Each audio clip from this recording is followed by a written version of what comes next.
신나는 시사 토크쇼 오태훈의 시사본부.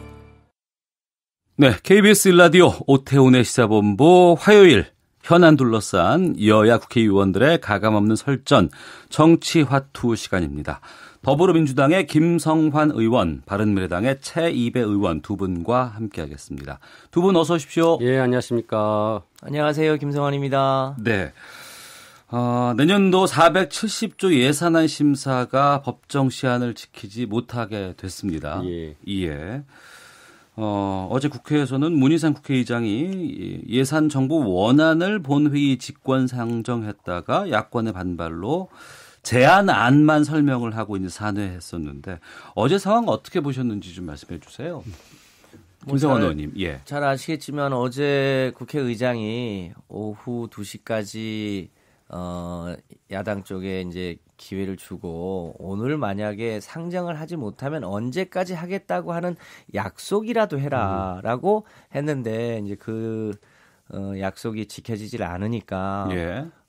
법적으로 우선 기한이 정해진 만큼 상정을 하는 게 국회의 도리다. 네. 누구보다 법을 잘 지켜야 될 국회의원들이 법을 지키지 않는 게 말이 되냐라는 차원에서 사실상 여당 단독으로 이제 정부 원안을 상정을 했죠. 네. 저희로서도 저희 여당이 과반수가 안 되기 때문에 통과를 전제한 건 아니지만 그래도 법적인 책임을 다해야 되는 이제 소임 때문에 네. 하긴 했습니다. 그런데 여러모로 안타까운 거죠. 특히 이제 여당 입장에서는 이제 국가 운영에 무한 책임을 지고 있기 때문에 야당이 이런저런 이유로 예산안 심사를 여러 차례 보이콧했잖아요. 그러니까 충분히 논의하고 심사할 수 있는 기일이 있었음에도 불구하고 네. 이렇게 법정 기일을 지키지 못한 것에 대해서 일단 국민들한테 송구하게 생각하고요. 예. 남은 이제 정기국회 기간 내에 최대한 합의 조정해서 정기국회 기한 내로는 처리를 할 수 있도록 노력을 해볼 예정입니다. 예. 야권의 계획이나 일정은 어떻게 지금 생각하고 있으신 거예요? 최 의원께서 말씀해 주시죠. 예. 일단 의장님이 이제 합의 시한을 그 3당이 합의를 하면 네. 언제까지 하겠다라고 하면 그 상정을 미룰 수가 있습니다. 근데 어제 이제 민주당에서는 이제 그 미루지 않겠다 합의를 안 해줬죠. 그러는 바람에 결국은 이제 상정은 시켜놓고 현재 아직 논의가 진행 중에 있고요.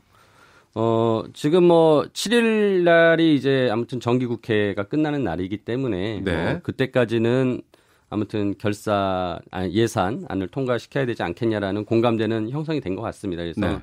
늦어도 7일까지는 진행되지 않을까 생각을 하고 아무튼 뭐 늦어진 부분에 대해서는 뭐 진짜 저희 야당 입장에서도 국민들께 죄송하다는 생각하고 하지만 이게 또 줄속 심사라는 또 비판이 있기 때문에 네. 아무튼 조금이라도 더 심사에 시간이 필요한 부분은 현실적으로 지금 요구가 되기 때문에 좀 그런 부분을 국민들이 조금만 더 기다려 주시면 감사하겠다는 말씀까지 드립니다. 오늘이 4일이고 7일이면 이번 주 금요일인데 예. 7일까지는 처리가 될 건가요? 어떻습니까? 지금 제가 소소히 지금 예산에 대한 심사를 하는데 소위가 열렸고 또 예. 소위에서 논의가 결론이 안 난 거를 또 소소위로 보냈습니다. 그래서 네. 지금 아침까지 확인한 거는 15건의 그 합의가 이제 안 돼서 그것만 보류된 상태다. 그래서 예.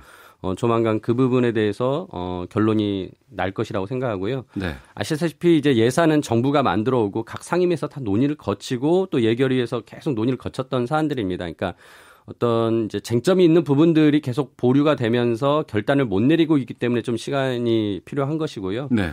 그런 면에서는 지금 이제 15건밖에 남지 않았기 때문에 이제 좀 결단이 필요한 거죠. 이제는 충분한 사실관계들은 이제 다 논쟁이 됐고 네. 여야 간에 이제 결단이 필요한 부분들 그래서 뭐 조만간 결론이 날 거라 생각합니다. 예. 결론 날 거라고는 오기 전에 확인해 보니까요. 오늘 오후 4시에 네. 원내 대표들끼리 그렇죠. 다시 회의가 있는 모양입니다. 그래서 이번 예산안을 언제까지 처리할지에 대해서 논의를 하는데 예. 일단 저희 당은 가급적 내일까지는 그 지금 남아있는 쟁점을 다 마무리를 하고 또 의회에서 쟁점을 마무리를 해줘야 또 기재부가 그 전체 예산안을 이제 수정안을 또 작성하는 시간이 필요하기 때문에 저희는 최대한 6일까지 이 본회의를 통해서 처리하는 걸 목표로 해서 하려면 내일까지는 마무리를 해야 되지 않겠나 이걸 전제로 해서 지금 협상을 하고 있는 걸로 알고 있습니다. 정치화투 시작하기 전만 해도 저는 좀 걱정이 됐던 게 지금 예산안에다가 선거제 개혁이 연계돼서 국회 농성을 야3당이 한다고 들었습니다. 예. 민주평화당은 천막까지 지금 국회 앞에다가 쳐놨다고. 어제 쳤죠. 예. 어제 쳤나요? 예. 그런데 지금 두 분 말씀을 들어보니까 그래도 예산안과는 별개로 지금 아마 처리가 될 것 같은 상황인 것 선거법과 같은데. 별개로 예산안이 통과될 것 같은 말씀인 거죠. 김성환 의원님 맞습니까? 지금 이제 야3당이 선거법과 선거제도와 예산안을 연계해서 처리하자고 주장을 하고 있는데 아무래도 그동안의 오랜 이 경험으로 보더라도 선거제도와 예산안을 연계해서 한 적도 없고요. 또 이 선거제도 개편은 이제 막 정개특위에서 여러 가지 시나리오를 가지고 논의를 시작하는 단계인데 오히려 예산안하고 연계를 하면 이게 오히려 선거제도가 졸속으로 처리될 가능성도 있고요. 또 이 국민의 살림을 선거제도와 연계해서 처리한다는 게 국민들에게 썩 좋은 반응을 또 가져올 수도 없는 거라 결과적으로는 이게 아마 분리해서 처리될 수밖에 없지 않을까 이렇게 예상을 합니다. 바른미래당 입장은 좀 다를 것 같기도 하고요. 일단 선거제도에 대한 것은 이게 새롭게 어떤 그 선거구를 이렇게 구획을 정하는, 그러니까 선거를 직전에 두고서 선거 구획을 정하는 지금 논의가 하는 것이 아니라요. 선거법에 우리나라의 지금 특히 총선에서 국회의원을 뽑는 것에 있어서 우리 국민들의 뜻을 그대로 반영할 수 있는, 사표를 최대한 줄일 수 있는 방법, 즉 비례성과 대표성을 높이기 위한 선거제도에 대한 개혁을 지금 논의하는 겁니다. 그리고 이 부분은 19대 국회에서부터 또 20대 국회 들어와서부터도 계속적으로 논의가 됐던 것이고요. 정치개혁특위가 이전에도 운영이 됐었고 이번에 또 새롭게 또 다시 출범해서 또 운영이 되는 것이기 때문에 상당히 논의는 많이 되었습니다. 이것도 어떻게 보면 이제 결단이 남은 겁니다. 각 당의 이해관계가 이제 얽혀 있기 때문에 특히나 기득권이라고 부를 수 있는 민주당이나 이제 한국당이 거대 정당에서 이 국민들의 뜻을 더 잘 반영하는 비례성과 대표성을 높일 수 있는 것에 대해서 그 제도로 개선을 하면 자신들의 의석수가 줄 수 있다는 생각을 하기 때문에 지금 이거를 반대를 하고 있는 거거든요. 그래서 좀 민주당과 한국당이 거대 기득권 양당이 좀 결단을 해주기를 바라고 있고 이거는 여러 제도 시나리오들을 이미 이제 많이 논의를 한 바가 있고 최근에 이제 3가지로 압축을 했습니다. 그래서 이것도 이게 결단이 남은 사안이기 때문에 저는 예산하고 꼭 이걸 연계시켜서 이걸 통과시키면 예산 못하겠다 이것은 아니지만 예산과 같이 통과할 수 있게끔 남은 기간에 최대한 또 열심히 논의를 해서 같이 통과시키자라는 취지고요. 저는 민주당이 이런 선거제도 개혁에 대해서 입장이 이제 계속 바뀌는 것에 대해서 굉장히 이제 아쉽게 생각을 합니다. 그러니까 과거에 노무현 대통령이나 또 문재인 대통령도 계속 선거제도 개혁에 대해서 말씀을 하셨고 비례성과 대표성을 높이기 위한 것을 하기로 했는데 지금 와서는 이제 다른 말씀을 하셔서 굉장히 이제 야당 입장에서는 약속을 지켜라라고 얘기를 하고 있습니다. 입장이 계속 바뀌신다고 하는데요. 그거는 이미 여러 차례 얘기가 있었는데 저희 당은 매우 일관되게 이 권역별 정당 명부 비례대표제를 주장을 해왔고요.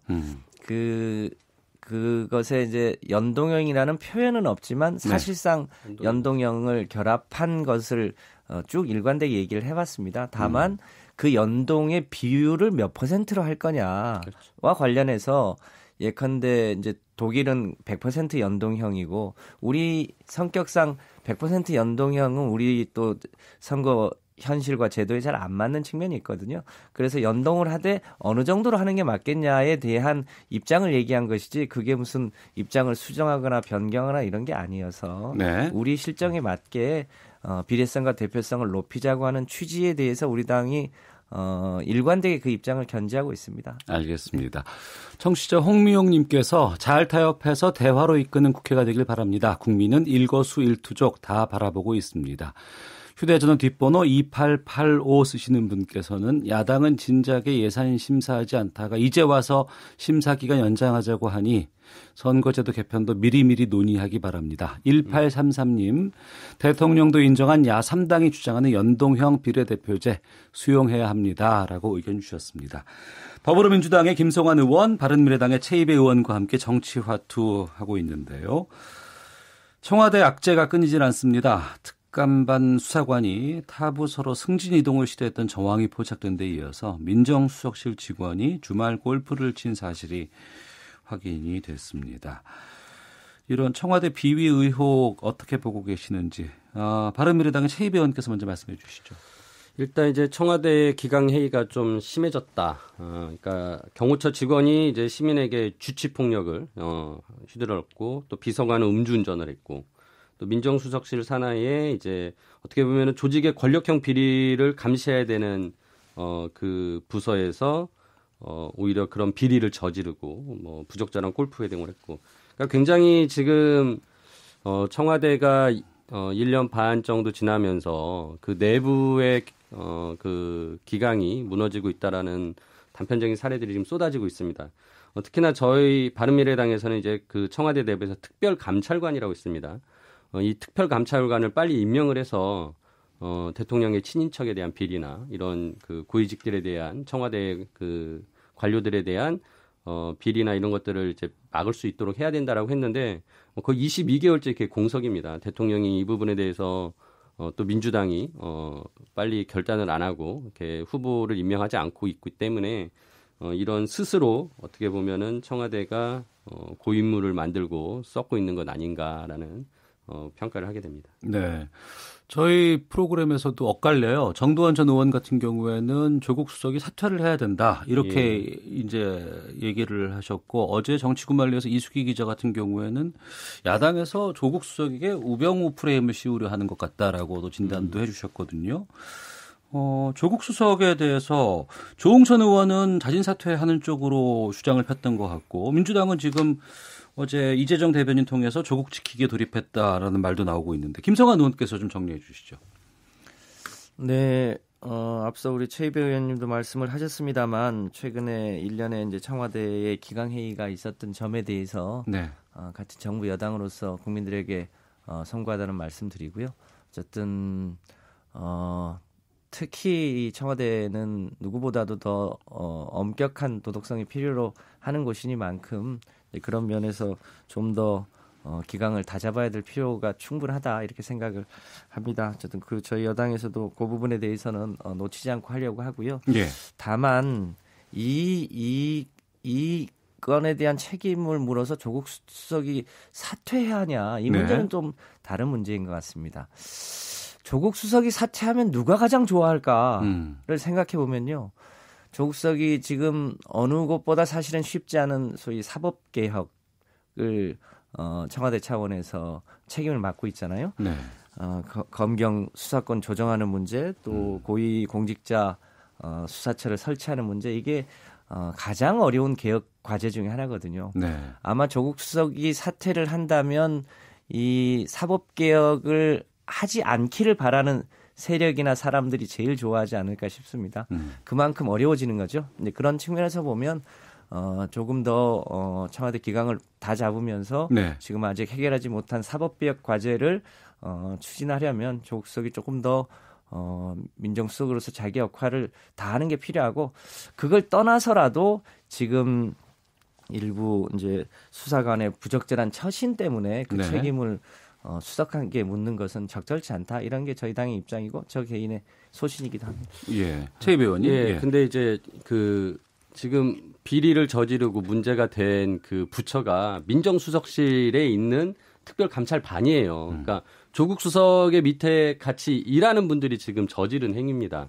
그리고 김성환 의원님이 대신 사과를 하고 계시는데 제가 보기엔 이건 청와대가 사과할 일인데 청와대는 사과하지 않고 제대로 된 조치를 안 하고 있어요. 그러니까 처음에 이거를 문제가 발생되고 발견됐을 때는 그 문제가 된 분들을 이제 검찰이나 원래 해당 자기 있었던 부처로 보내고 덮으려고 했던 거거든요. 근데 이게 언론에 드러나니까 그때서야 이제 검찰도 그 수사관들에 대해서 감찰하고 뭐 그러고 있습니다. 그러니까 조치가 굉장히 미흡한 거죠. 그리고 사법개혁에 대해서 말씀하셨는데 저는 조국 수석이 어떻게 보면 사법개혁을 정말 추진할 의지가 있었다면 더 강한 드라이브를 걸었어야 되는데 그렇지 못했어요. 그래서 지금 검찰과 경찰 간의 수사권 조정도 검찰하고 경찰이 아직도 대립하고 있어요. 그 내각에서조차 그거 정리를 못 해가지고 네. 그게 안 되고 있는 거예요. 사법개혁특별위원회에서 지금 논의하는데 여전히 검찰하고 경찰하고 딴소리합니다. 그러니까 청와대가 그런 걸 정리해줬는데 정리하지도 못하면서 조국 수석이 물러나면 이거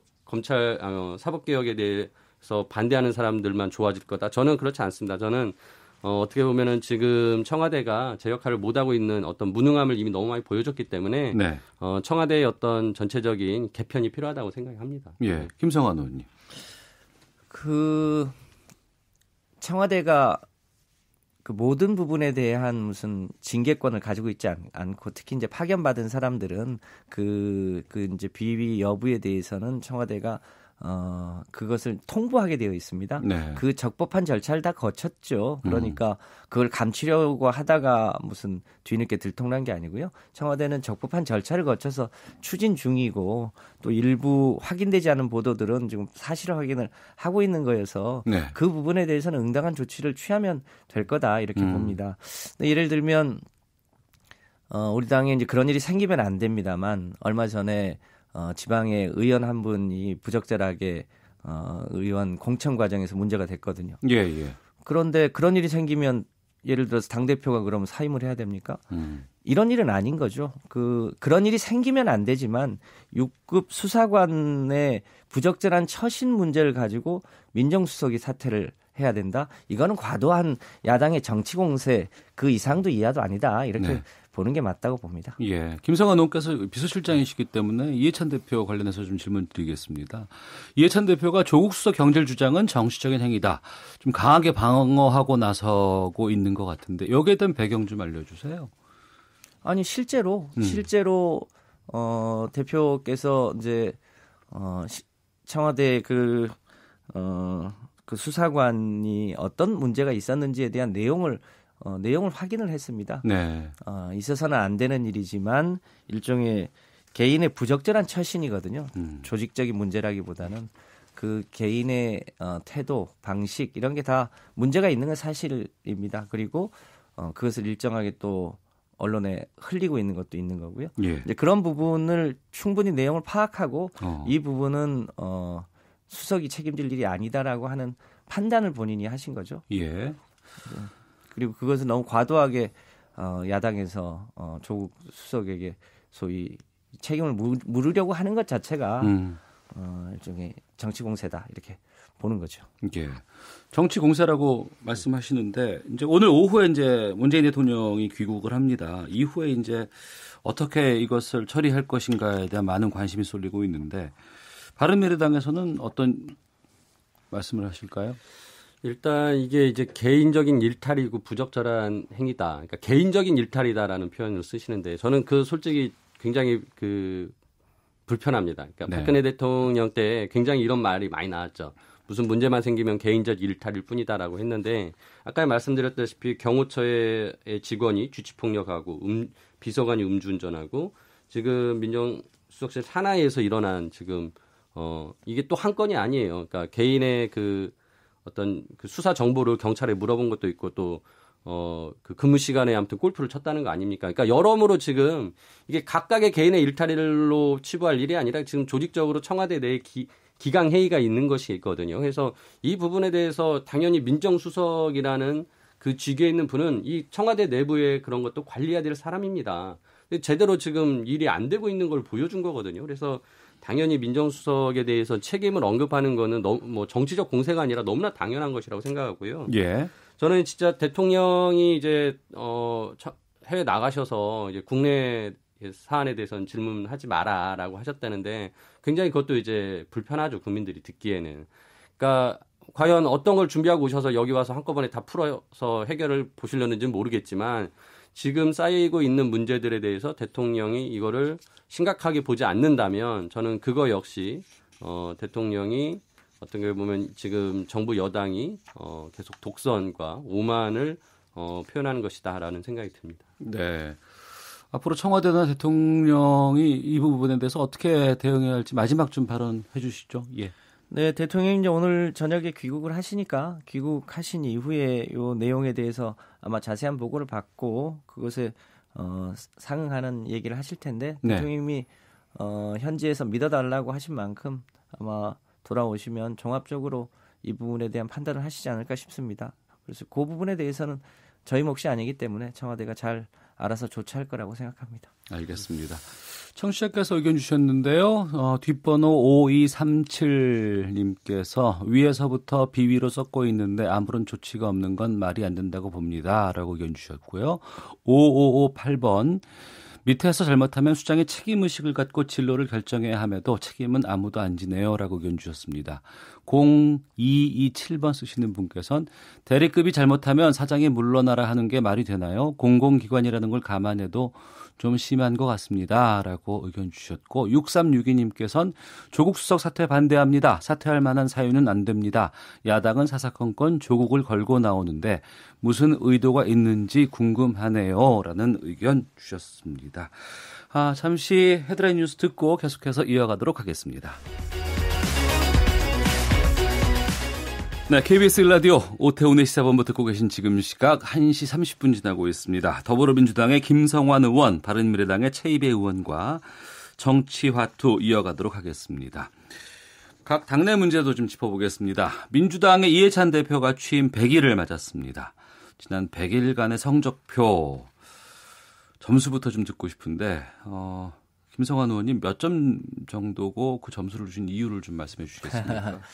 점수는 저희가 내리는 게 아니고요. 국민들이 점수를 매겨주시는 거라 저희가 몇 점이다 이렇게 얘기하기는 그렇고 네. 그 100일 동안 그 굉장히 쉼없이 달려왔죠. 그러니까 이제 고위 당정청 회의도 정례적으로 하고 상임위별로도 하고 또 여러 가지 민생 현안인 부동산 시장 안정이라든가 카드 수수료 인하라든가 국민 생활에 직결된 여러 가지 문제를 당정청이 호흡을 맞춰가면서 일을 해서 과거에는 청와대만 보이고 당이 안 보인다 이런 얘기가 좀 있었는데 지금은 이제 청와대와 당이 뭔가 함께 국민들의 여러 가지 어려움을 해결하려고 한다는 것을 100일 동안 뭐 부족한 게 없지야 않았겠습니다만 네. 열심히 했다 이렇게 생각을 합니다. 점수는 국민들이 매겨주실 거라고 생각합니다. 예, 야당 입장에서는 20년 장기 집권론과 같은 이해찬 대표의 행보가 좀 불편하게 느껴지시기도 하실 것 같기도 하고요. 최이배 의원님. 저는 20년 장기 집권 얘기하신 거는 꽤 됐잖아요. 그거는 당연히 집권당 아니면은 모든 정당이 그런 얘기는 할 수 있다고 봅니다. 근데 이제 솔직히 저는 그런 부분보다도 우리 김성환 의원님 말씀하신 것처럼 여러 가지 그 당정청 회의를 통해서 했는데 가장 중요한 부분이 이제 국회 내 협치가 너무 안 되고 있는 부분입니다. 그러니까 아까 전에 말씀드렸던 이 선거법 개혁이랄지 여러 가지 개혁 과제들이 있습니다. 그러니까 권력의 언론의 방송을 장악하는 방송법에 대한 개정도 굉장히 중요한 내용으로 예전에 민주당이 같이 동참을 했던 내용인데 집권 여당이 되면서 그 부분 또 입장을 바꿨고요. 최근에 이제 공정경제 전략회의도 하시고 그랬는데 막상 재벌들의 기업 지배구조를 개선하는 재벌개혁 과제인 상법 개정 같은 경우는 지금 논의 테이블에도 안 올라오고 있거든요. 그러니까 그만큼 청와대가 거기서 신경을 안 쓰고 있다는 겁니다. 그 외에도 이제 저는 규제 개혁을 한다고 하면서 오히려 규제 완화를 너무 들고 나오면서 박근혜 정부 시절보다 더 이렇게 재벌들에게 좀 유리한 제도들이 만들어지지 않나. 최근에 차등의결권이라고 해서 벤처회사에 대해서는 차등의결권 허용하자라고 이렇게 말씀을 하셨어요. 민주당이. 저는 너무나 깜짝 놀랐어요. 그거야말로 지금까지 민주당이 반드시 지켜야 되는 그런 거 허용하면 안 된다고 얘기했던 건데 너무 그런 부분에서는 또 물러나고 있는 거죠. 그래서 제가 보기에는 민주당이 좀 갈피를 못 잡고 있다라는 생각을 합니다. 그리고 제가 이제 말씀드린 협치 같은 거 이런 개혁 과제들 어떻게 보면은 저희 바른미래당이나 민주평화당, 정의당과 같이 할 부분들이 있는 거거든요. 근데 그런 부분들마저도 좀 외면하고 있다라는 생각이 들어서 저는 그 이해찬 대표님 이제 100일 동안 많은 거 하셨는데 앞으로 할 일이 더 많으시니까 네. 좀 더 이 야당들과 소통하시면서 진짜 개혁 과제들 좀 같이 좀 했으면 좋겠습니다. 그래서 당정청, 청와대하고 정부하고만 얘기하지 마시고 진짜 바로 옆에 있는 좀 바른미래당, 뭐 민주평화당, 정의당, 필요하다면 한국당까지 같이 좀 대화 파트너로서 인정하시고 국회 내 협치를 좀 해주셨으면 좋겠습니다. 예, 최이배 의원님의 의견에 더해서 지금 대통령 지지율이 50% 이하로 지금 내려가 있고 또 추세상으로 봤을 땐 9주 연속 하락한다는 부분에 대해서 여러 이야기가 나오고 있습니다. 이 상황에서 이해찬 대표께서 지금 가장 필요한 일은 무엇이라고 보시는지 김성환 의원께서 좀 정리해서 말씀해 주시죠. 대통령 지지율은 뭐랄까요, 뭐 일시적으로 낮아지기도 하고 올라가기도 하고 그럴 텐데 네. 전반적으로 국민들이 대통령에 대한 신뢰, 기대, 저는 이거는 여전히 매우 강하다 이렇게 생각을 하고 있습니다. 그래서 예. 그 지지율은 또 금방 반등될 거라고 저희는 생각을 하고 있고요. 그 전체적으로 보면 우리 경제가 다 어려운 게 아니라 수출은 굉장히 잘 되고 있잖아요. 그리고 또 최근 통계로 보면 근로자 가구의 소득 증가가 뚜렷하게 나아지고 있는 통계들도 있고요. 다만 여전히 이제 서민 경제가 기본적으로 경제 양극화 때문에 오는 그 서민 경제가 한꺼번에 좋아지지 않기 때문에 오는 문제가 있고요. 예. 또 하나는 그 출산율이 낮아지는 것 때문에 그게 이제 서민 경제에 미치는 영향들도 꽤 있는데 이런 건 굉장히 장기적인 변화를 필요로 한 일입니다. 네. 이 일을 추진하는 과정에서 일종의 이제 정책 간에 정합성이 있어야 되는 거죠. 그 이제 저희도 조금 안타까운 것은 이제 최저임금을 올리는 과정에서 그 속도가 너무 빠른 것 때문에 오는 경제에 충격이 좀 있었던 거잖아요. 그 방향은 맞았으나 속도를 좀 적정하게 했었어야 된다고 하는 아쉬움이 있는 거죠. 그래서 앞으로 이제 당이 해나가야 된다면 어떤 정책을 추진하는 과정에서 그 과정에서 또 다른 보이지 않는 문제들이 있을 수 있기 때문에 그런 정책의 정합성을 좀 더 높이는 일 이런 게 매우 중요하다고 생각하고요. 또 한편으로는 실제로 서민들이 이 체감할 수 있는 그런 정책들도 조금 더 깊이 있게 챙겨야 될 텐데 이제 대표적인 게 카드 수수료 인하 같은 거고요. 최근에 편의점 수가 이제 지난 정부의 규제 완화 때문에 굉장히 많이 늘어버렸거든요. 그런 그 편의점들의 여러 가지 애로를 현실적으로 해결해 주는 문제라든지 그리고 이 얼마 전에 안산 산업단지를 가봤더니 그 산업단지가 한 40년 돼가지고 이제는 청년들이 안 오고 외국인 근로자들이 갈수록 늘어나는 그런 곳도 많이 있는데 그런 곳을 일종의 이 독일의 인더스트리 4.0처럼 스마트 팩토리 같은 걸 잘 만들어서 청년들이 올 수 있도록 그런 일을 당에서 정부랑 같이 잘 할 수 있으면 좋겠다고 생각합니다. 예. 정부 여당의 지지율 하락 이유 최이배 의원께서는 어떻게 보세요? 지금 가장 큰 문제는 뭐 경제 실패죠. 경제 실패. 우리 김상환 의원님도 말씀하셨지만, 그러니까 최저임금의 급격한 인상에 대한 부작용이 나오는 건 사실이거든요. 그러니까 수출은 양호하지만 이건 반도체 빼면은 나머지는 다 안 좋습니다. 그리고 반도체도 반도체 가격이 상승해서 일어난 거지 반도체의 제조량이 늘어난 건 수출량이 늘어난 건 아닙니다. 그래서 지금 또 가격이 하락하고 있는 상황이기 때문에 이것도 이제 우려가 되는 것이고요. 그다음에 근로자들 수입은 증가됐다고 표현하셨는데 진짜 상위 계층은 많이 올랐습니다. 오히려. 근데 취약 계층은 오히려 근로소득이 더 줄어들었거든요. 그러니까 최저임금 오르면서 취약 계층에는 오히려 일자리를 잃고 그분들의 소득은 더 감소하면서 양극화는 더 심해졌다는 게 이제 지난달에 나온 그 통계였거든요. 그러니까 네. 그런 부분들.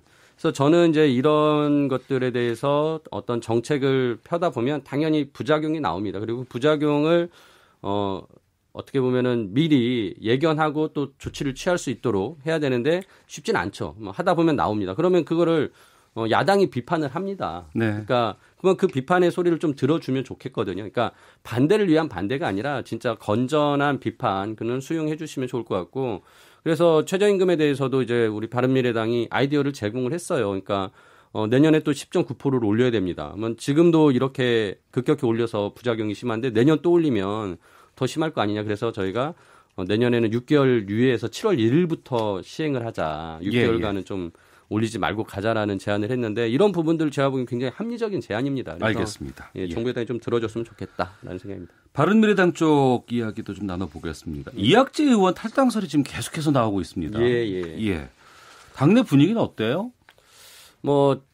지난번에 제가 여기 출연했을 때 이현주 의원님 말씀드렸는데 이현주 의원님, 이학재 의원님 다 어떻게 보면 이제 보수 통합에 대한 그런 고민들을 하고 계신 것 같아요. 그래서 대놓고 물어보면 거짓말은 못 하시겠죠. 안 간다라는 말씀을 못 하실 겁니다. 근데 아무튼 그거는 고민인 거지 간다고 결정하신 건 아닙니다. 그래서 제가 보기에는 결국은 어떤 정계 개편이 정치 구조의 어떤 변화가 있을 거거든요. 그 시기가 저는 내년 한 이맘때나 되지 않을까 싶습니다. 하반기니까. 내년 이맘때 하반기? 예. 그래서 지금 그분들이 벌써 이렇게 본인들의 자리를 이동하실 시기는 아니라고 생각하기 때문에 오히려 그런 분들이 당내에서 오히려 이제 자꾸 흔들리는 소리를 내시는 거가 오히려 당의 부담인 거지. 그분들이 당장 간다고 나서지는 않을 거기 때문에 그런 좀 당내에 고민들이 있습니다. 유승민 의원은 지금 어떠세요? 유 대표님은 제가 보기에는 충분히 이제 본인의 목소리들을 내고 최근에 이제 좀 활동을 재개하셨습니다. 그런 면에서 오히려 긍정적으로 저는 봅니다. 당에서 가장 중요한 대권 후보 중에 한 분인데 그런 분들이 이제 활동을 시작한다는 건 좋은 긍정적인 사인이라고 보고요. 다만 이제 저는 이제 많은 언론들은 유승민 대표가 다시 한국당으로 가느냐 안 가느냐 이런 말씀하시는데 저는 그렇게 보진 않습니다. 우리 바른미래당을 합당하는 그 창당의 주역이시고 본인이 어떤 가치를 추구하시는 분이기 때문에 이 바른미래당에서 당의 가치를 우리 손학규 대표님과 함께 논의하면서 같이 이끌고 가실 거라고 생각합니다. 예, 야권발 정계 개편 얘기가 상당히 많이 지금 나오고 있습니다. 그리고 여러 가지 추측들도 나오고 있고 전망도 나오고 있는데 이런 부분에 대해서 김성환 의원께서는 어떻게 보시는지도 궁금하네요.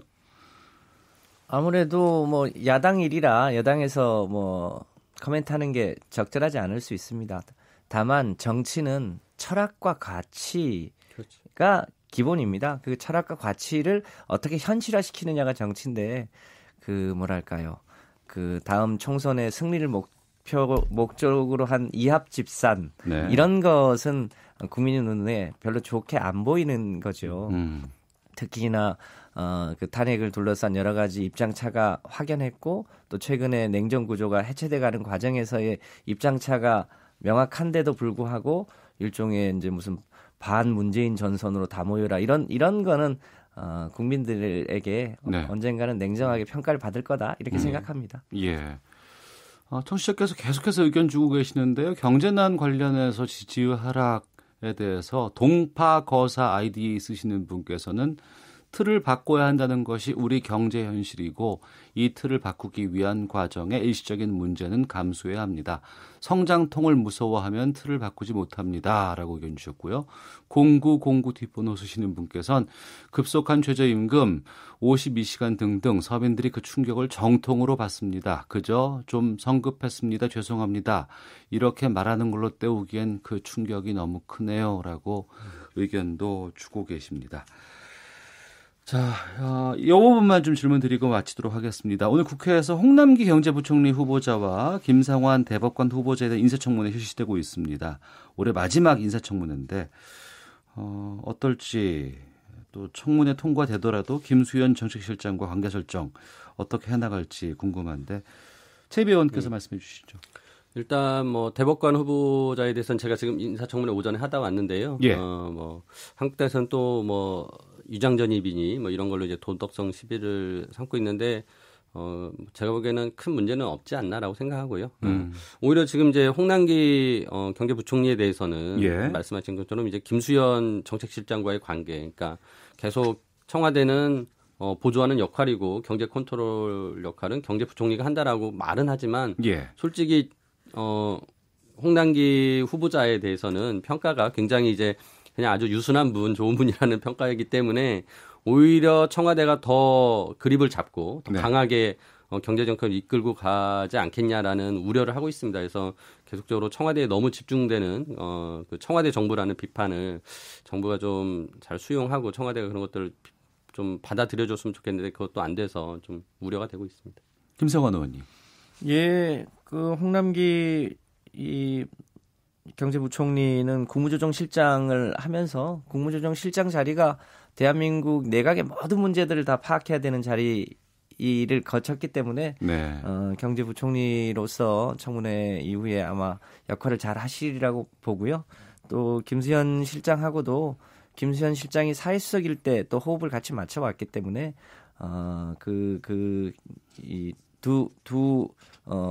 이제 책임자들이 아주 원팀으로 일을 잘 하지 않을까 이렇게 예상을 합니다. 뭐 실제로 여러 가지 사안들이 나타났을 때 그 실제 면모를 네. 보시게 되지 않을까 싶습니다. 알겠습니다. 정치 현안 둘러싼 여야 국회의원들의 가감없는 설전 정치화투. 오늘 더불어민주당의 김성환 의원, 바른미래당의 최이배 의원과 함께했습니다. 두 분 말씀 잘 들었습니다. 고맙습니다. 감사합니다. 감사합니다.